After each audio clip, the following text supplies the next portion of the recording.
Okay, next delegation is Tour of Alberta delegation. Who's doing the introductions here?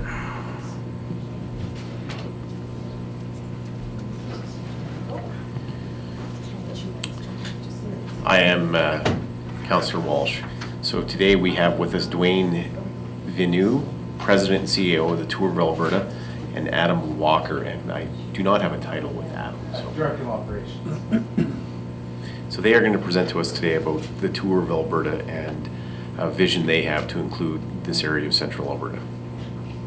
Thank you very much, and thanks for having us today. Is the presentation up? Yeah, perfect. So the Tour of Alberta, real high level, sorry. Oh, okay. So high level, the Tour of Alberta, we're going into our 4th year. It started in 2013. It was only ever supposed to be a 1-year event. It was we had a special grant from the Rural Alberta Development Fund. They sort of kicked us all off, and here we are going into 4 years later, and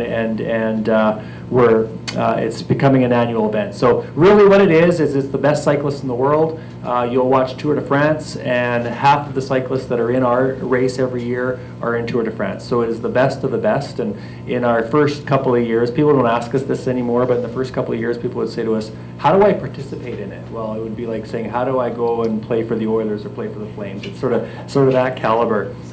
Well, if you start training now for a while. Which team are you talking about, by the way?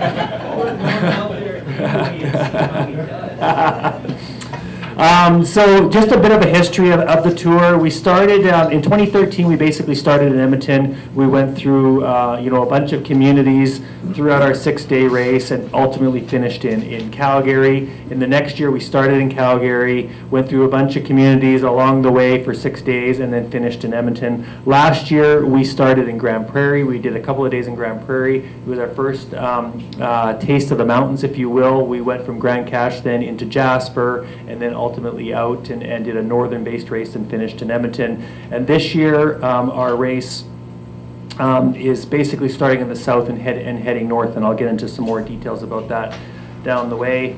The event is more than just racing. The event also has, we'll go to the next page, Adam. It has we have a big community engagement. Every start and finish a site or location, we have a festival built around it, and we come with 75% of the festival, from stages to if it's a finish, there's some beer gardens, from public rides, sponsor activations, family things for the kids to do. So there's a lot of things that all starts and at all finishes. But what we really do is try to encourage the communities to also contribute to that piece, either be a start or a finish, and sort of put their best foot forward and really sort of highlight what the community and the town's all about. The next page, I sort of talked about that already, Adam. The next page really sort of reinforces all the teams. Again, that the high level of caliber that we have. The top 6 teams here are called Pro Tour teams. They're the best. They're the best of the best. And our race, what's unique about it is it's Pro Tour, Pro Continental, and Continental. In golf, it would be like the U.S. Open, where an amateur could potentially play golf against a pro and win. We have that opportunity in our race, but at the end of the day, it is the highest caliber race there is. It's a 2.1 ranked race, and it is about about half of them come from Tour de France. That picture there, that mud picture, that's our race last year. We had all kinds of crazy weather, and this was one of those crazy days. It was Edson to Spruce Grove, and we had certain sections of dirt, which isn't really normal, and it was raining and sleeting and a little bit of snow, and so they worked really hard that day. That day there's 4 races in the world every year that gets the top ranking of a certain, they call them the Earth Award. So there's the Sun Award, and then there's the Earth Award. The Sun is the hottest day in the calendar for all of cycling, and a race was canceled in Abu Dhabi in last year. Well, this race won the Earth Award. Just to reemphasize the top cyclists in the world. The picture here shows the current 1, 2, and 3 cyclists ranked 1, 2, and 3 worldwide today. And it's Peter Sagan, Mike Matthews, and Reminis Nevedauskas. Coincidentally, they've all been in our race in subsequent years, 13, 14, and 15. And which is even weirder is they all won the sprint jersey. So the sprint is, there's 6 jerseys. There's the leader, there's the king of the mountain, the sprint, best young rider, best Canadian. But the sprint is, we have races within the race where the first person to cross a certain line gets points and ultimately gets that jersey that day. So to have those 3 guys win the sprint in subsequent years and now are ranked 1, 2, and 3 just, again, shows the caliber of the cyclist. To the stuff that you really want to know about, our economic impact for the province of Alberta has been between 20 and 25 million for 3 years. Our attendance has been in that 183,000 to 204,000 attendance. This is live attendance at all start, finishes, and routes along the way. Our attendance varies based obviously on weather. In year 1, we had 5 out of 6 days where it was abnormally hot. It was 30-degree plus for 5 out of 6 days. And then in 2014, you know, a couple of days were really, really cold. We had a Lethbridge stage that day where we had sideways rain and 8 degrees, and we weren't prepared for it. And we had cyclists basically coming off of the podium after they got their jerseys for the day and getting into ambulances and going straight to the hospitals because they had some hypothermia. Last year was colder, and they were prepped for it, so we had none of that. But we had a snow day in Grand Cache where we didn't know if the race was gonna go or not, but it did. And they're troopers, and they sort of go through anything. But that affects our live spectator attendance, not the actual cyclists themselves. Just some facts here. You know, there's 130 vehicles, so there's 120 cyclists in our race, 15 teams of 8. And then they have all their support vehicles and etc. So those are those 130 vehicles that are a part of that actual caravan. We have 3,000 volunteers. We book about 300, 400, sometimes 500 bedrooms a night in each community that we're in. So we really drive our economic impact alone just with what we do from the tour perspective. That doesn't include visitors and media and all those other TV and all those other things. The next page is the big one. We broadcast this race around the world, and so in 2013, 41 million people watched it worldwide.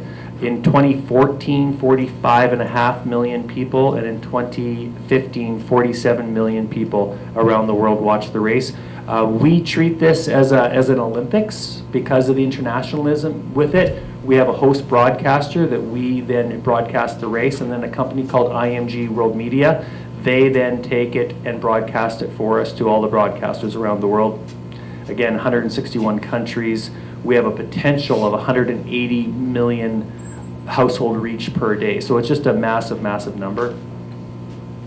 The next page talks a little bit about our marketing collateral, but the one I really want to focus on is the media stories. In 2013, there was 15,000 stories written about the tour worldwide.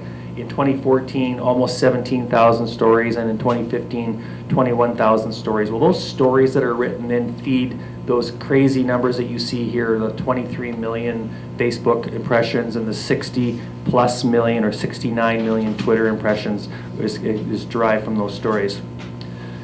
The Tour of Alberta is run by an organization called the APA, the Alberta Peloton Association. It's a not-for-profit. There's no one getting rich over here. It's an event to support the province, and we like to show this page to sort of highlight all the partners that are involved with us. Everyone from the Government of Alberta to ATB Financial, who's our presenting sponsor, to Travel Alberta, Pomeroy, which you guys are very familiar with the hotel chain Pomeroy. They're one of our largest partners. That top row is our premier partners. Then all of our communities become full partners of us, and then from media to corporate, and it sort of goes down the line. But we generate $6 million in revenues to spend $6 million to put this race on. The next page is what we want to sort of talk to you about. Right now we're starting in Lethbridge on day 1 on August 31st, doing a time trial in the evening. Then the next day is Waterton to High River. Then the third day is a combination of Okotoks, Kananaskis, Airdrie, and there's a couple of council meetings we have to go to get final approvals. That's why there's 3 listed there.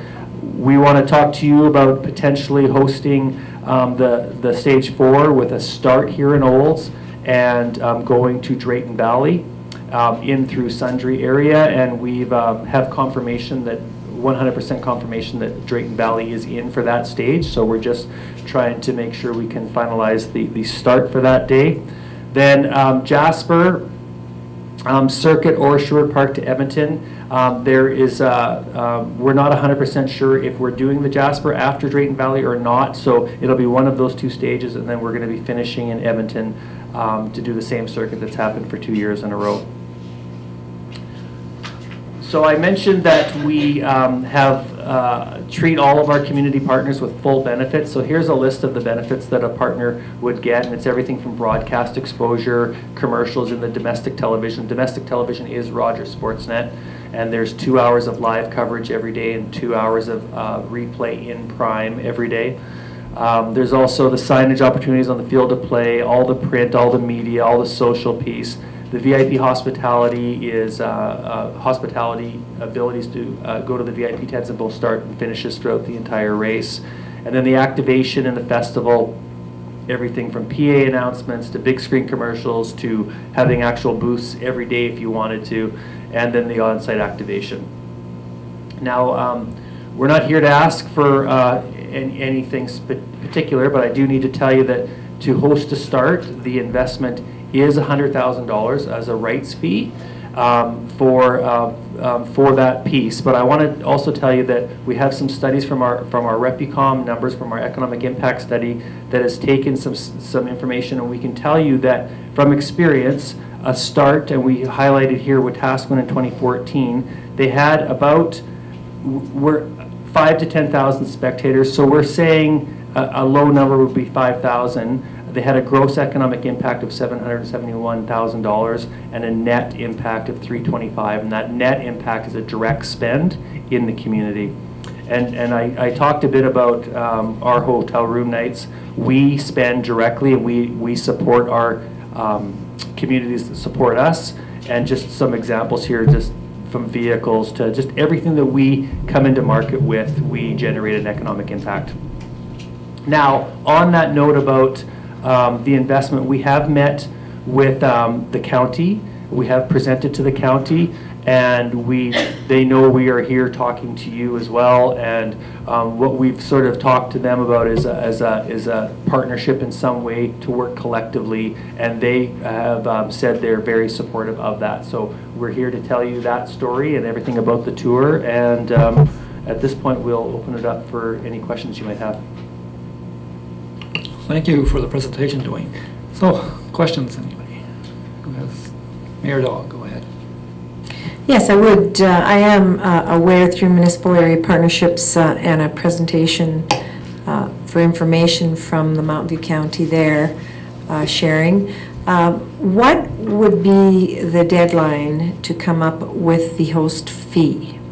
We're flexible on the fee, the payment schedule, if you will.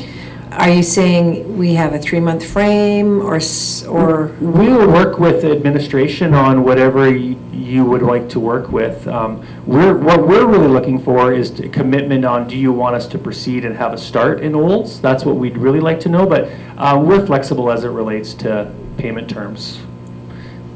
We're flexible, like it could. You tell us. No, I understand what you're saying, but yeah. I'm also visualizing that there'd have to be some sort of a working committee to have this in place. Oh, yeah. For a festival type of thing. Like, we would have to have an ad hoc committee from our community of volunteers that are already very taxed, but I mean, if it's something that they wanted to look at, it would be up to them. No, so that happens very quickly, that Yes. piece. I thought you were talking about just the monetary side. As it relates to the event, what we do is we create local organizing committees in every community, every start and every finish, and those committees mirror our working group. And so what ends up happening is we have monthly meetings with every community across the province as a part of the tour, and then we ultimately do those meetings mostly live and in person. We bring our team here to meet with your team. So some communities are made up of some community representatives, some are town reps, some are whoever you want to help, build that community on, that committee on. And we've also talked about Mountain View, and they said, they would also want to be a part of that committee as well. So that piece needs to happen very quickly and get the process going, because there is lots of work to do, but we're in that right time frame right now that we're not in any kind of danger, if that's what you're asking. Sorry, that was a long, drawn-out answer. Any other questions? Yes. I do. You mentioned some analytics from Wetaskiwin. Yes. Do you have that data set from each of your host communities from the previous years? Yes, I do, except for year one. In year one, we had a different economic impact company that did just the province of Alberta did that survey for us, so they just did the big report and didn't break it down, and all of our communities said we want individual data. So we've done the last 2 years, so we have 14 and 15. Would you share that with us? By all means. It's all public, and we picked Wetaskiwin just because it was a start, and we looked at the day of the race, what it was the best fit for us. Plus, we don't want to we have some starts that have generated $5 million in economic impact, and we didn't want to come in and tell you that, and we want to overproduce for you, yeah. So, any other questions? No? Yes, go ahead. Thank you, Councillor Walsh. This race would happen the end of August to the first week in September.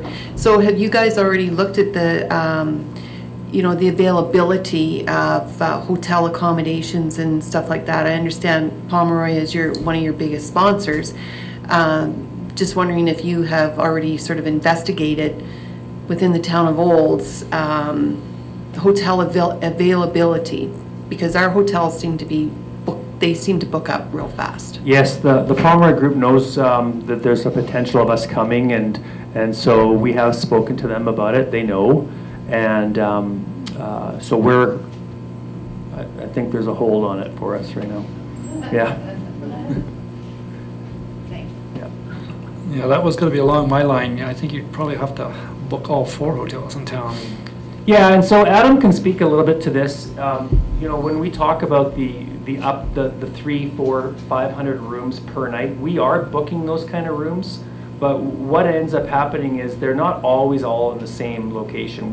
Our start crews go to the next start, our finish crews go to the next finish. We have a main entourage group, so we have lots of logistics, and most people that don't have much experience in racing, which I never did when I first came here. Some people think that where you finish is where you start. That's not necessarily true. So a stage race could be a totally different finish to a totally different start location. So we're all over the province. So we would, some communities say to us, like we've had communities in the past say, we don't care about economic impact. We want the visibility of the TV audience. And we're like, okay, so then we won't necessarily book rooms there. And some say to us, we don't care about the TV audience. We just want the economic impact. So we try to fill every single possible room we can, feed our cyclists in the community, everything we can to give back to that community. But most communities say we want a bit of both. So that's what we work towards, and Adam and his team does that. Sorry, I spoke for you. That's pretty much it. What do you say? I do want to add, one quick thing. We have board members from all across the province. We have 9 board members, and it's pretty much a north and a south split. And Peter Verhessen, who lives in the community here, is on our board of directors as well. And so he couldn't be here today, but he's been very active in the back room, saying he's been plugging Olds all the way. So I needed to throw that out for you. Thank you, Dwayne and Adam, for this presentation. And if there's no more questions.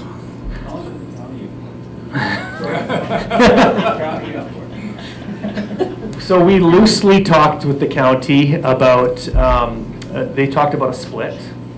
And then based on conversations here, there was some conversations, well, maybe there's some other potential partners that could partner up. And so everyone I think that we've talked to is very, wants to do it, wants to host it, and just to try to figure out what that right partnership is. And I guess if we come out of here, we want to know, are you interested to go to the next step to try to make that partnership work?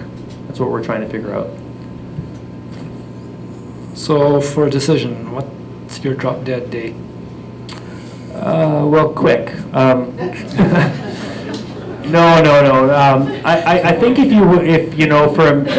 I think it would be too hard to make a decision today because you don't know if all the partners are in. But in principle, if you said you want us to investigate and talk to Doug and figure out that partnership, I think that would be a good step today. Okay. I asked that question because as a Policies and Priority Committee, we can't make a decision of that magnitude. So I'm going to be asking the members to make a recommendation to go to administration for this one. This is not just for information, this is an ask. Do you have a comment, Doug? I had a question to follow up on Mayor Dahl's question, but that was it right there. What is the sort of deadline that they needed to know, from the town for a commitment? So I will need a motion giving direction on this one. Okay, Councillor Walsh, so what would you like us to say? I would probably say basically either having our CEO or Mr. Wagstaff sit down and talk to these folks and bring back more information for us. Because we have not talked to the county yet or any potential partners, so we need to know that information pretty quick. I would so move that the council P&P council members direct our CAO to gather further information from the Mountain View County so that we have more of an indication of what our time frame would look like or what a timeline would be. Okay. Well, does that work for you? That works for me. I'm glad to see that Mitch and Greg haven't left yet. So I saw $192,000 in gross revenue, so we'll be talking very soon. Okay. Well, thank you for that motion. All in favor? That motion's carried. Thank you for your time. Thank you for your time. Olds Community TV, your go-to channel for news and information in Olds, Alberta.